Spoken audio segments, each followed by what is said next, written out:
Դեր արդյոք դուք իրավունք ունեք որևէ մեկին դաս տալու։ Այո։ Դուք ինչպես կարող եք կառուցել,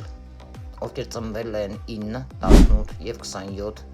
թվանշանի ներքո, եթե ունեք իհարկե ուժեր,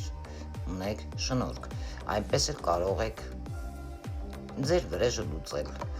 Սա վերաբերվում է մոգերին, եթե դուք իհարկե ոչ մի հարցում մեղավոր չեք եղել և ինչ-որ իրենց չգիտեմ ինչ էր կոչող մարդիկ փորձում են ձեզանից գողանալ ձեր իդեաները, ձեզանից գողանալ այն, ինչ իրենցը չէ, իմիջը և այլը, օրինակ եմ բերում։ Արդյոք կլինի ձեզ հատկատ իհարկե ոչ, ինները ինչպես կարող են կառուցել,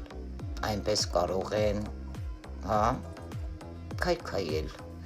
Դրա համար ես յուրաքանչյուրին խորհուրդ եմ տալիս լավ մտածել ինների հետ գործ ունենալու համար,